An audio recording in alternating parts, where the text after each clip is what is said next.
Hello, good evening. Tonight I'm going to be talking about why good enough is not good enough anymore and how you can be a 10, the best you can be in business and in life. Now, before we get into it, I thought it'd be useful to find out a little bit about the people in the room. It's nothing to worry about. It's just a direct reflection of your personality. So what I'd like you all to do is I'd like you to stand up for me, please. Okay. Do you remember that old childhood game, rock, scissors, paper? Do you remember that? Yes. Oh, people not so sure out there. Okay, well, let's have a look. Let's just check. Can I see a rock, please? Okay, brilliant. Can I see scissors, please? Fantastic. And can I see paper, please? Thank you. Okay, great. So what I'm going to ask you to do, we're just going to have a quick test first, just to check that we've got this. And I'm going to go 1, 2, 3, and I want you just to pick one. Doesn't matter whether it's a rock, a scissors, or paper, okay? So on the count of 3, 1, 2, 3. Okay, brilliant. So that's just our test.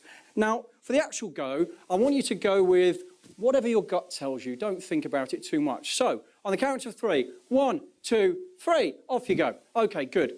You'll notice that one of 3 things have happened.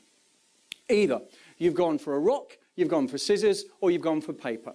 So, if you've gone for rock, I'd like you to hold your hand in the air, proudly and confidently. Let's have a look at you. Okay, a rock. It's usually quite round, it's natural, it's grounded, it's linked to Mother Earth, and extensive, proven, scientific research done by me would suggest that if you go for rock, you are way, way over averagely sexy.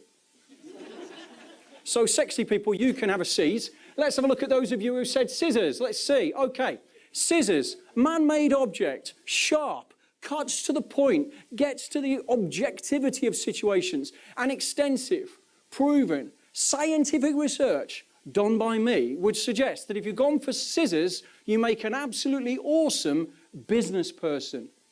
Way, it's not sexy, but it's something, right? So you guys can have a seat. Which leaves us with a disturbing number of people. I suggest you have a good look at these people, particularly if you're sat next to one of them. If you work with one of them, you're in all manner of trouble. And if you're married to one of them or you're managed by one of them, I don't know where to start, because the people who are left, of course, have gone for paper.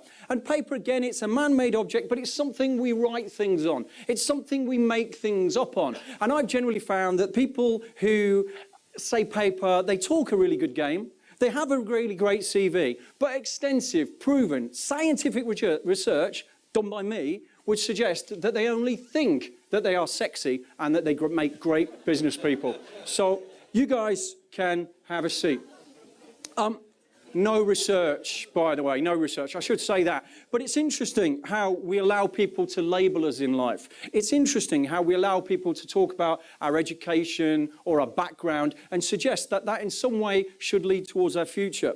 And what I'm going to be talking about, the I Am 10 principles, is all about fulfilling your potential. It's all about being your best. It's all about avoiding those labels.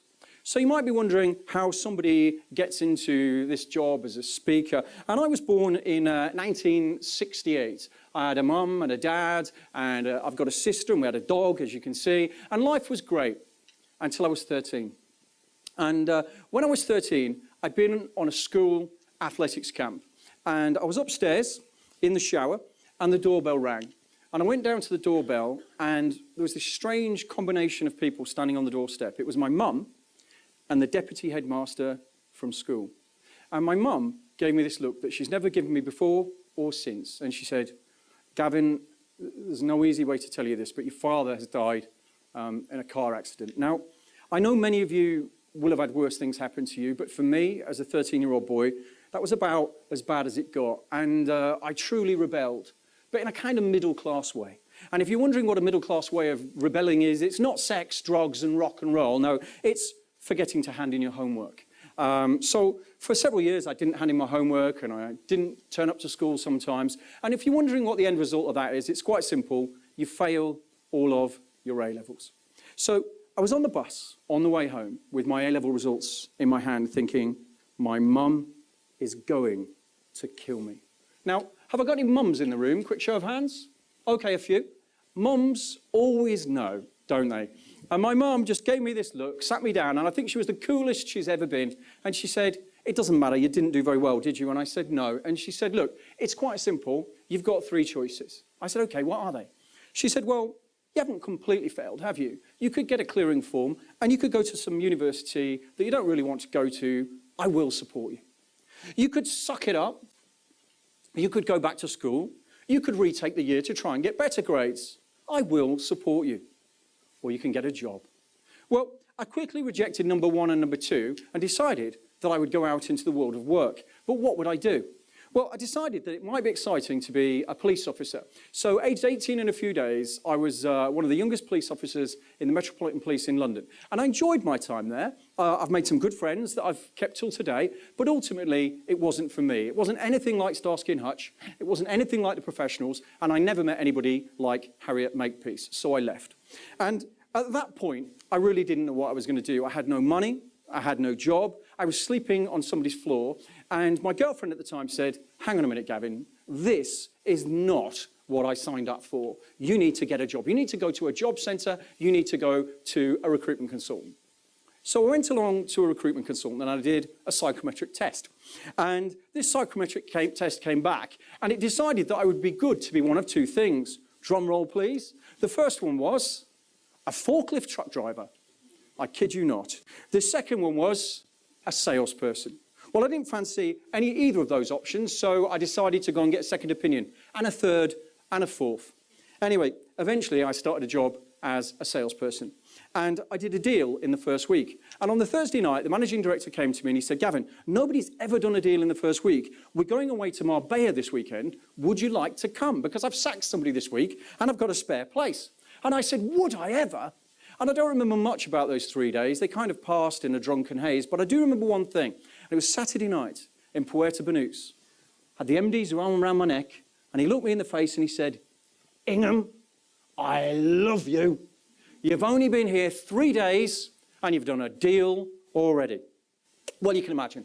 I leaped back into work on the Monday thinking, this is the career for me. And that's just about where it all went wrong.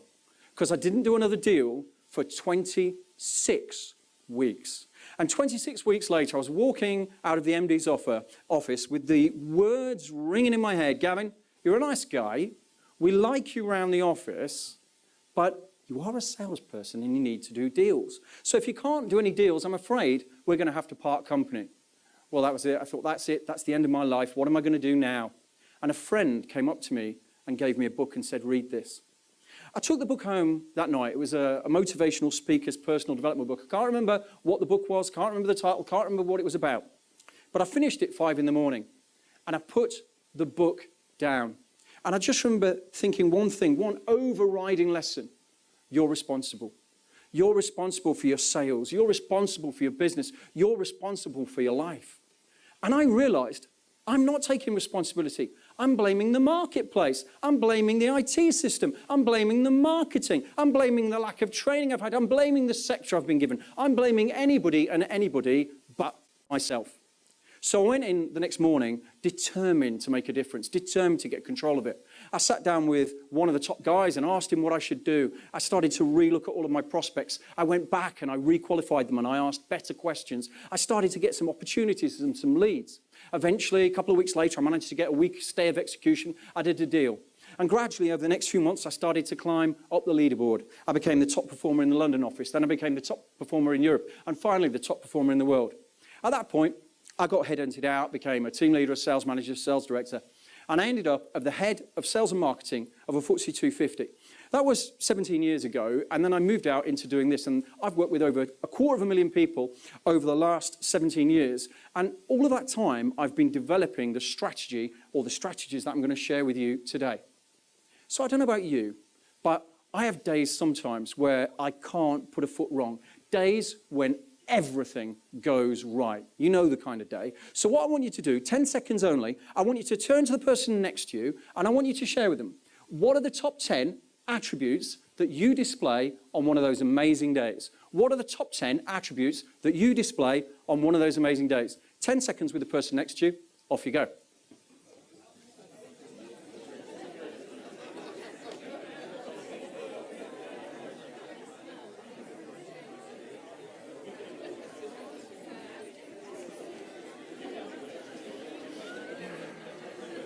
Okay, that'll do. So just yell at me. What have you got? What do you think? What are the top 10 attributes? Yell at me. Tenacity, love it. What else? Positivity, love it. What else? What was that one? Fun, love it. 2 more, come on. Sass, I like that one. I don't think I've ever had that one before. Sass, love it. What else? Purpose, I love it. I've asked over 250,000 people this question, and they tell me stuff like motivated, determined, focused, goal-seeking, tenacious, persistent. Let me ask you another question. When you consider words like that, would you say that they were more attitudes, or would you say that there were more skills? What would you say? Attitudes, cool. What kind of percentage attitudes? 90%. Anyone else want to go? 70? Anyone else? There's usually somebody who says 100 at some point, right? Clearly, it's not 100% attitude, is it? Because if you were 100% attitude, that'd make you 0% skill, wouldn't it? Which would make you the most dangerous person to ever walk the earth, right? You'd be a motivated idiot, right? And there's probably a few sitting next to some of you. But the key thing is this, right? Whatever the answer, I don't know what the answer is. I've asked 250,000 people. I still don't know what the answer is. The average answer is about 80-20. But the key is this. Attitude is your ability to access your skill. Attitude is your ability to access your skill. And we all know that. When you're going to make a presentation to a client, you know that mindset-wise, you have to be on top of your game. When you're trying to make a sale or you're negotiating with a client, you know that you have to be on top of your game. When you get home and your partner is in an incredibly bad mood, you know that to avoid an argument, you have to be on top of your game, because our attitude affects our behavior, and our behavior obviously affects the results we get. The problem is, and I've spent the last 30 years really studying what is it that differentiates peak performers in business, peak performers in life, from those who are merely average. And the difference is that people who are merely average, they allow external events to affect the way that they feel. So they allow people, they allow events, and they allow circumstances to affect the way they feel. So if they have a disturbed night, they feel bad. If they get up in the morning and the kids have got flu, they feel bad. If they get up in the morning and they get stuck in traffic, they feel bad. If they get to work and they've lost a deal or a key member of staff doesn't turn up, they feel bad. And that poor mindset affects their behavior, which affects their results, which in turn makes them feel worse. And they get into this negative downward spiral. Peak performers, top performers, they know that they need to be motivated from the inside out. They need to set their mindset themselves irrespective of what is going on. In fact, what they realize is that it's when you're losing the sale, it's when your staff don't turn up, it's when your clients are complaining, it's when your partner is arguing with you, it's when you don't feel like training. That is when, as a peak performer, you need to get into the right state of mind. So to help people with that, I've come up with the IM10 strategy. And the IM10 strategy is simple. I like to measure attitude on a scale of 1 to 10. 1 to 10, where 1 is the most inappropriate attitude and 10 is the best possible attitude. The right attitude at the right time. People often say to me, Gav, but you couldn't be a 10 all of the time, could you? Well, yeah, you could, because it's the right attitude at the right time. It's motivated when you need to be motivated. It's persistent when you need to be persistent. It's focused when you need to be focused. But likewise, it's relaxed when you need to be relaxed. It's empathetic and understanding when you need to be empathetic and understanding. Being a 10 is critical. The world got more complicated. Life got more difficult. Business got harder. Things got faster. People are more frazzled. If you want to be great in business, if you want to be great at sales, if you want to maintain great relationships and good fitness, then you need to be a 10. But then the question becomes, how do you do that? How do you be a 10? How do you maintain yourself at a 10? How do you keep at a 10? And obviously, you might not be surprised to know that I have many, many strategies for doing that. But today, I just want to share one with you, one simple strategy.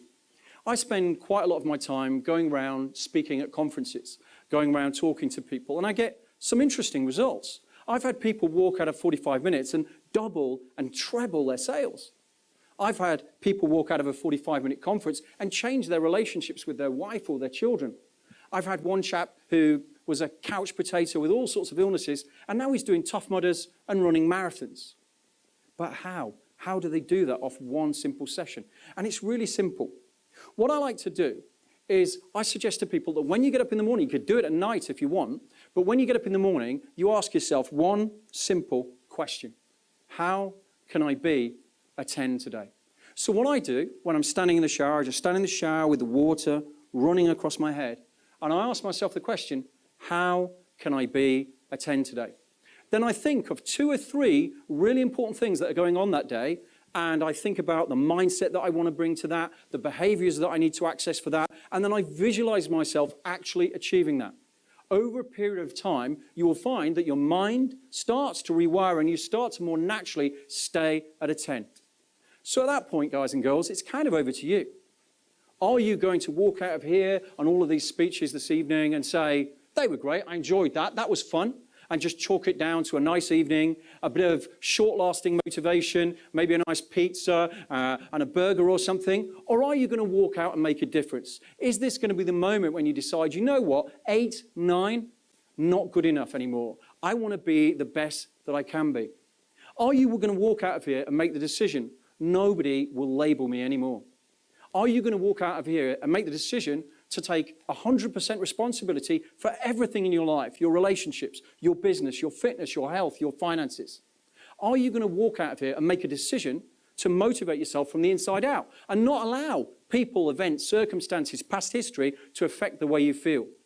Are you going to walk out of here and make a decision to be a 10? Be the best you can possibly be? Are you going to walk out of here and make a decision that your daily habit from now on is going to be standing in the morning and asking yourself, how can I be a 10 today? Thank you very much for your time, energy, and attention. Thank you.